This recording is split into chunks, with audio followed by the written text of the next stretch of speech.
শান্ত, এই শান্ত, তোর মার তো অনেক খারাপ অবস্থা, সবাই তোরে তোর মার হাসপাতাল হয়ে গেছে, তুই তাড়াতাড়ি আয়। কি কস? আমি তো সকালবেলা মারে ভাড়া দিকেছি। আচ্ছা তুই তাড়াতাড়ি হসপিটালে যা, আমি দোকানটা বন্ধ করে দিতেছি। দেরি করিস না, তাড়াতাড়ি দৌড়ে আয়, সদর হাসপাতালে আয়।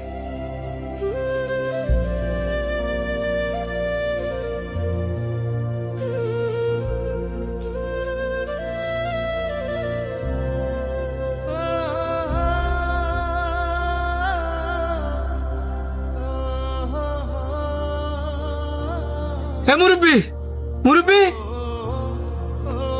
এন্দা আমার মার অবস্থা খারাপ, এন্দা এই অসহায় লোকটারা ভালো দিতাম গা। মুরব্বী উঠে।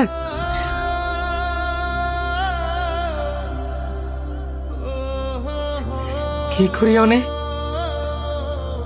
না পারতাছি লোকটারা ভালো যেতাম, না পারতাছি মারানো যাইতাম, দোকানে একটা লোকও নাই যায় আর রাইখা যাম।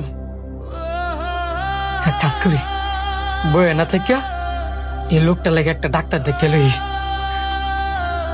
চিন্তার কোনো কারণ নাই, ওনার প্রেশারটা একটু কমে গেছিল গা, তো যে কারণে উনি মাথা ঘুরায় পড়ে গেছে গা। উনি এখন যেভাবে শুয়ে আছে ঠিক এইভাবে আর কিছুক্ষণ শুয়ে থাকলেই ঠিক হয়ে যাবো গা।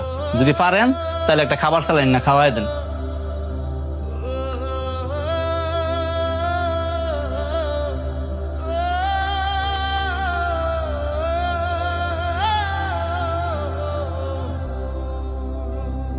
বাবা, তোমারে অনেক ধন্যবাদ আমার এত বড় উপকারটা করার জন্য।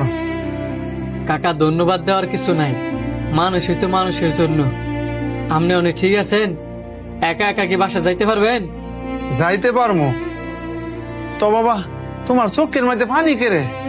আমার মারা অনেক অসুস্থ, আমার বন্ধু আমার কয়ে গেছে আমার মারা নাকি হসপিটাল নিয়ে গেছে।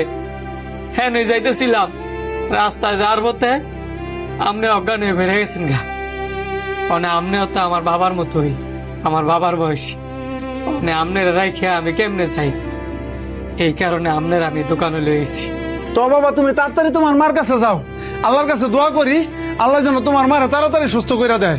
আচ্ছা কাকা। হ্যাঁ সানি ক। হ্যালো বন্ধু, তুই কোনো চিন্তা করিস না, আলহামদুলিল্লাহ আন্টি এখন পুরোপুরি সুস্থ আছে। আমরা সবাই আন্টি লিয়ে বাড়িতে যাইতেছি, তুই তোর কাজ একবারে শেষ কইরা পরে বাড়িতে আয়। ঠিক আছে বন্ধু। কি হইছে বাবা? যা হইছে আপনি না জানলো চলবো কাকা, আপনি না বুঝলেও হইব।